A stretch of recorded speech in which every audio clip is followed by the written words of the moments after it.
Bom dia a todos, a gente está aqui ao vivo no estúdio da CNSEG, dando continuidade à nossa semana de lives aqui no Facebook. Como a gente vem comentando, essa semana de lives é uma iniciativa da CNSEG na 6ª Semana Nacional de Educação Financeira. Hoje a gente vai conversar sobre os conceitos fundamentais de plano de saúde, tirando todas as dúvidas sobre todos os tipos de plano, reajustes, mutualismo, contratação de plano, enfim. É um longo e grande universo de dúvidas, e a gente tem para conversar com a gente a Maria Estela Gregori, que é advogada especialista em Direito do Consumidor, Direito Regulatório e Direitos Humanos. A Maria Estela já foi diretora da ANS e do Procon de São Paulo e atualmente é sócia do escritório Gregori Sociedade de Advogados, também dando aula de Direito do Consumidor na PUC de São Paulo. Ela atua também como diretora do Instituto Brasileiro de Política e Direito do Consumidor, o Brasilcom. Tá todo mundo ouvindo bem? O áudio está ok? A gente lembra que é fundamental que vocês mandem as suas perguntas. É muito importante para a gente poder tirar as dúvidas aqui com essa super especialista. A nossa intenção é difundir informações qualificadas sobre os seguros para o público consumidor, para os 3 poderes, a imprensa e os órgãos de defesa do consumidor, por meio do nosso programa de educação em seguros. Então não deixe de mandar sua pergunta para a gente conversar aqui com a Maria Estela sobre todos esses temas. Você que está chegando agora, marca os amigos, pega aquela aguinha, se acomoda e vem com a gente nessa entrevista. Bom, acho que a primeira pergunta é meio básica. Como é que o consumidor deve se comportar para contratar o plano de saúde? Bom, em primeiro lugar, eu queria agradecer a CNSEG por essa iniciativa desse live durante a semana toda, da 6ª Semana de Educação Financeira para o cidadão e para o consumidor. Super importante essa iniciativa, justamente porque a educação é o pilar da nossa cidadania. Então, começando a nossa conversa, como contratar um plano de saúde. É super importante que o consumidor, antes de contratar um plano de saúde, ele pergunte para os seus conhecidos se já se utilizaram daquela operadora, ele entre nos sites dos órgãos de defesa do consumidor para saber se tem ou não reclamação, ele entre no site da ANS ou ligue para o telefone da ANS, o 0800 701 9656, para saber o perfil, a performance daquela operadora. Geralmente quem vende os planos de saúde são os corretores, eles devem verificar se tudo que o corretor ofereceu para ele consta do contrato, ele não deve assinar um contrato deixando espaços em branco, ele deve verificar qual é a rede credenciada daquele contrato, ou seja, quais são os médicos, quais são os hospitais, quais são as clínicas e laboratórios, qual é a abrangência geográfica daquele contrato, se é um contrato que só tem abrangência no município, no estado, ou nacional ou internacional. Então ele tem que verificar se tudo isso consta do contrato. Ele também deve verificar as faixas etárias e quais são os percentuais das faixas etárias, porque aí ele tem como fazer uma projeção de quanto vai custar o plano de saúde quando ele tiver 50 anos. Perfeito. Então, basicamente, são essas as características para ele contratar um plano de saúde. E quais são os diferentes tipos de plano dentro desse universo? Nós temos 3 tipos de planos de saúde. O plano individual, familiar, que é aquele que o consumidor diretamente contrata com uma operadora de plano de assistência à saúde. A gente tem 8 modalidades de operadoras, entre elas as seguradoras especializadas em saúde, que são as que fazem parte da associação que são associadas à CNSEG. Temos o plano coletivo empresarial, que são aqueles planos que o consumidor, quando entra numa empresa, a empresa oferece para ele integralmente, ou ele paga uma parte ou paga integralmente esse plano, e também temos os planos coletivos por adesão, são aqueles planos que o consumidor é associado a uma entidade, uma associação, ou uma entidade profissional, ou um sindicato. Então, temos 2 tipos de planos, os planos individuais e os planos coletivos. Os planos coletivos são aqueles oferecidos por empresas ou por associações, sindicatos, etc., que são os planos coletivos por adesão. Certo. E dentro deles a gente também pode dividir nos tipos de plano, né? A gente tem vários tipos de plano. O plano ambulatorial, que é aquele que só tem o consumidor só vai ter direito a consultas e exames, ele não tem direito à internação.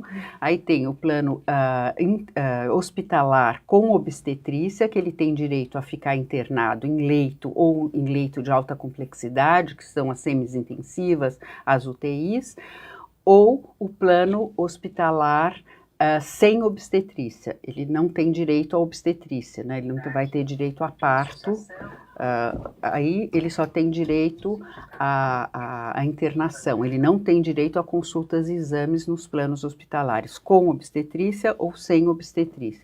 E temos também o plano odontológico, que são aqueles que oferecem todo o tratamento odontológico.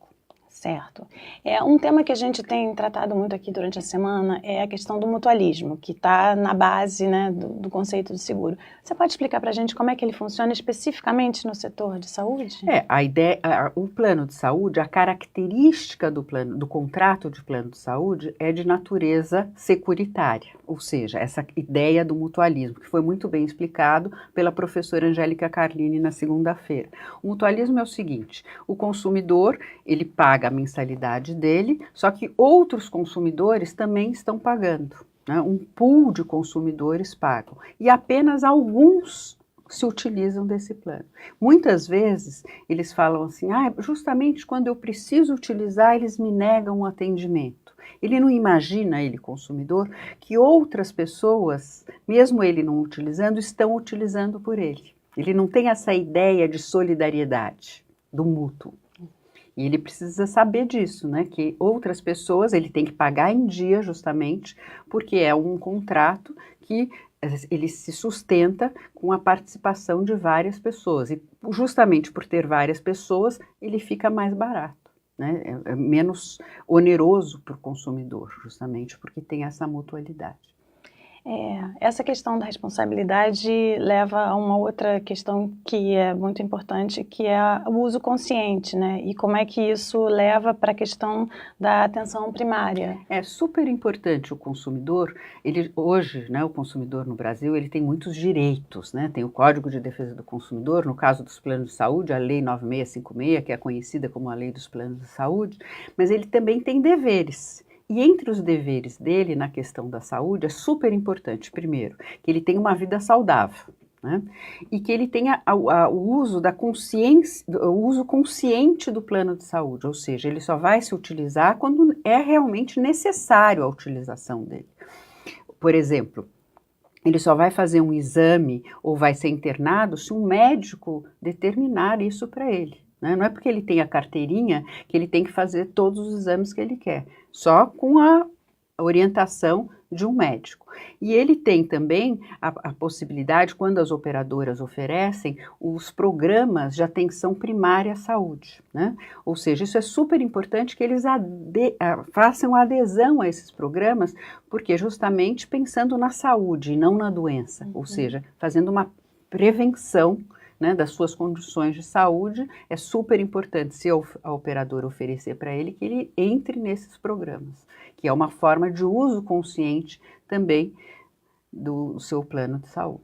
E é uma tendência mundial até na medicina, né? De super prevenção. Importante. Hoje também se fala muito na questão de ter prontuários eletrônicos, né? Os prestadores de serviços terem prontuário e o consumidor ter acesso a esses prontuários, porque ele vai conhecendo os seus dados internos, né, da sua saúde, para ele melhorar, né? E sabendo onde ele, hoje, por exemplo, tem toda uma campanha para que o consumidor não fume, porque já é constatado cientificamente que cigarro faz mal à saúde, né?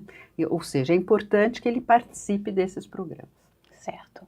Bom, são muitas dúvidas frequentes sobre o plano de saúde e essa é uma ótima oportunidade para você mandar a sua agora pelos comentários. A gente vai começar então. Uma das primeiras perguntas é sobre a questão do reajuste. O reajuste pode ser feito a qualquer momento, fica a cargo da operadora, como é que funciona? Tem 3 tipos de reajuste. O reajuste anual, que é aquele que só pode ser feito anualmente, no aniversário do contrato do consumidor, e nos planos individuais familiares, a ANS é que determina o teto do aumento desses reajustes. O reajuste de 2018 a 2019 foi de 10%. E nesse momento a ANS está analisando uma nova fórmula de reajuste que vai ser implementada no mercado. E ela ainda não divulgou esses dados. Espero que seja menos que 10%. Mas, e os reajustes até esse último reajuste, que foi de 2018 a 2019, a aplicação desse reajuste pela ANS era uma média ponderada dos reajustes coletivos, que é uma liberalidade entre a operadora e seus estipulantes de estabelecer esse reajuste, se fazia uma média ponderada e aí que a ANS estabelecia como era o percentual de reajuste. Agora ela mudou um pouco essa dinâmica e ainda não foi divulgado o novo reajuste para 2019 e 2020. Nos planos coletivos, empresariais e por adesão, é uma liberalidade da operadora negociar junto com o seu estipulante o reajuste entre as partes. Geralmente esse reajuste é um pouquinho maior que o reajuste da ANS, porque tem todo um cálculo atuarial da massa daqueles consumidores e também dos avanços tecnológicos e do que é oferecido. Uma outra questão que a gente não falou, que eu acho bastante... eu estava falando ainda dos reajustes, antes de entrar nesse outro assunto. Os reajustes por faixa etária, né? Que é o segundo tipo de reajuste, que as faixas etárias são 10 e tem que estar previstas no contrato e os seus percentuais. E eu disse anteriormente que é importante que o consumidor saiba, quando ele vai assinar o contrato, a projeção desses reajustes para ele saber se está dentro do orçamento doméstico dele. Porque é muito importante o consumidor que antes de você firmar um contrato, você ter a consciência se está dentro do seu orçamento doméstico, né? Se faz parte, né, da capacidade que você tem de arcar com essas despesas. E temos também, e o reajuste por faixa etária, entre a primeira faixa e a última, a 10ª, não pode ter um aumento que seja de 6 vezes maior, ou seja, esse reajuste entre a primeira faixa e a última é até 600%, são 6 vezes.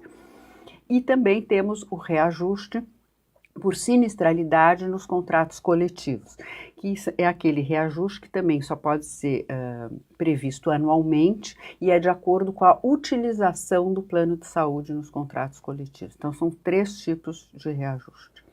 A gente tem visto realmente que esses contratos coletivos são cada vez mais... Tem atendido cada vez mais pessoas, até pela questão empresarial. 81% dos contratos ativos no Brasil são coletivos, ou empresariais, ou por adesão. Porque eles, na hora que o consumidor entra, eles são mais baratos, porque é uma massa maior de pessoas. E 19% de contratos individuais ou familiares. Olha, é uma diferença grande. Muito bem, a gente está aqui com a pergunta da Denise Bueno. Como inserir o conceito de mutualismo na nova geração que só quer pagar pelo que usa e ser beneficiado por um bom risco, como ela está chamando? A lógica dos planos de saúde, quando eles foram criados, né, através da Lei 9656, era justamente que as primeiras faixas, né, de 0 a 18, e muitas operadoras trabalham ainda dessa forma, elas justamente não oneram esses consumidores para que haja uma entrada deles no mercado. Eu, pessoalmente, acho que devia haver um equilíbrio entre todas as faixas. Eu acho que é importante que o consumidor já de 0 a 18 anos tenha um percentual, né, para ele dividir essa mutualidade, porque, inclusive, pensando nisso, pensando que nos próximos anos a nossa população vai ficar mais idosa. Então, os jovens vão ser muito menos do que idosos. Então, eu acho que eles também têm que entrarem nesse mutualismo com uma capacidade de operacionalização, justamente para desonerar os mais idosos. Porque o que ocorre? Eles desoneram as faixas dos mais jovens, as operadoras, e acabam destacando, né, com maior percentual nas faixas mais idosas. E é justamente quando o consumidor, na última faixa, ele já está saindo do mercado de trabalho. Então, eu acho que tem que ser mais equilibrado entre as faixas etárias essa mutualidade desse tipo de contrato. Muito bem, a gente tem uma outra pergunta agora da Juliana Vasconcelos, que acho que é uma pergunta que muita gente tem e é meio ampla, que você que trabalhou lá vai poder explicar como ninguém. Qual é exatamente o papel da ANS? O papel da ANS, ela é uma agência reguladora bastante importante para desanuviar a responsabilidade do Estado. No governo Fernando Henrique criaram as agências reguladoras não só na área de saúde, mas também na área de telecomunicações, área de transportes, área de vigilância sanitária, área de energia elétrica, justamente para sair da administração direta. E o papel dessas agências reguladoras é justamente regular e fiscalizar. Por que regular e fiscalizar o mercado de saúde suplementar? É um mercado que tem falhas de mercado, ou seja, assimetria de informações. Então, é importante o olhar do Estado para esse setor. Obviamente, esse setor já é regulado no Brasil há mais de 20 anos. Talvez a gente possa começar a pensar em desregular algumas questões, né? Porque não é papel do Estado o tempo inteiro estar olhando para a iniciativa privada de uma forma muito dura, né?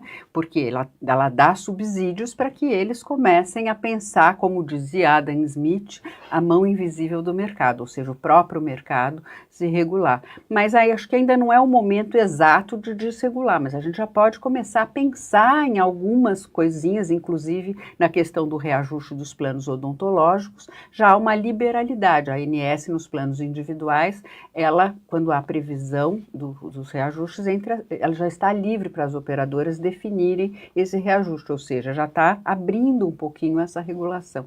O papel da ANS, então, é justamente regular, e ela tem que observar o que quando ela vai regular? Ela tem que observar a lei dos planos de saúde.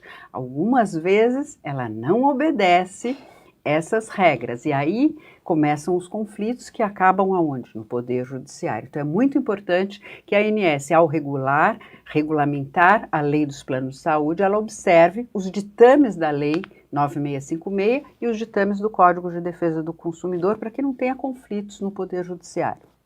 E fiscalizar.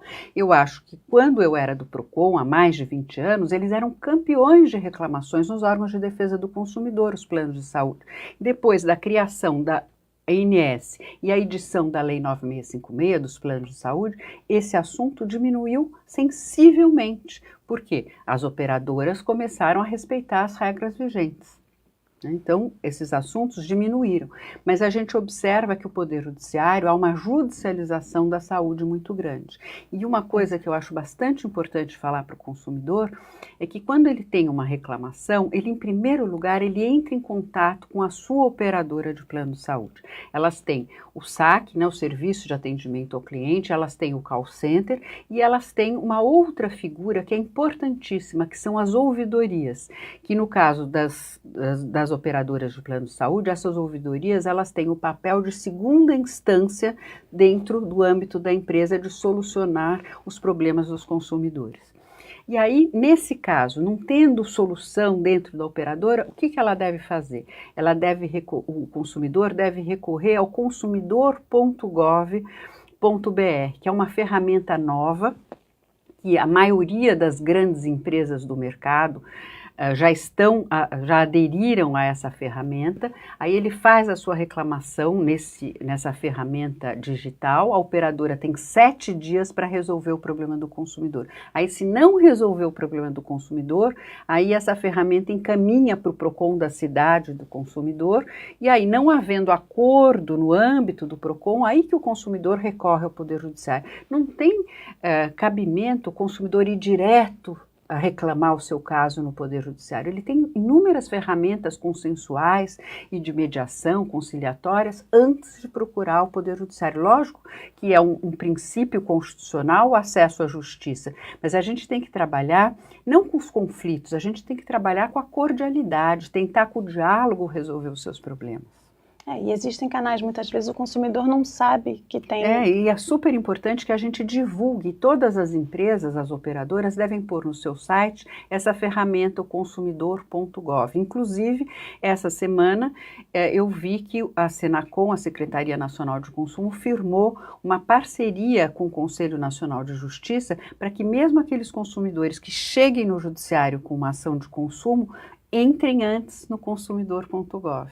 É justamente a gente pensar em desjudicializar as questões de consumo, especialmente as de saúde, que são ainda muito judicializadas.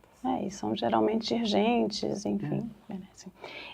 Voltando à questão do plano coletivo empresarial, é necessário cumprir carência nesse tipo de plano quando você é contratado? No plano coletivo, quando o plano coletivo tem mais de 30 vidas, ele está isento do cumprimento de carências, mas até 30 vidas e os planos individuais tem que ter o cumprimento de carências legais, que é 24 horas para urgência e emergência, 300 dias para parto, nos casos que envolvem parto, e 180 dias para os demais casos. E ainda temos a carência de 2 anos para doença e lesão pré-existente. O que é doença e lesão pré-existente? É aquela doença que o consumidor sabe ser portador no momento da assinatura do contrato. Aí, neste caso, a operadora deve oferecer para ele uma cobertura parcial temporária, ou seja, ele terá a cobertura de todos os demais casos que não aquele que ele sofre, né, aquela doença que ele sofre, ou o oferecimento de um agravo, que ele vai pagar, a operadora vai fazer um cálculo atuarial e verificar qual é o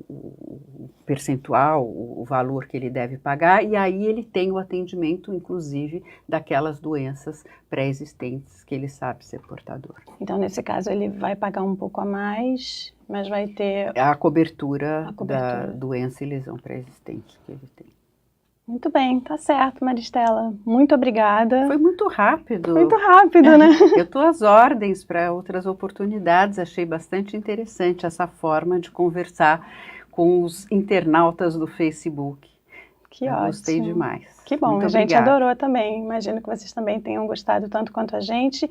E se você gostou dos temas abordados, a gente também tem uma dica. Você pode conhecer mais acessando o site Plano de Saúde, o que saber.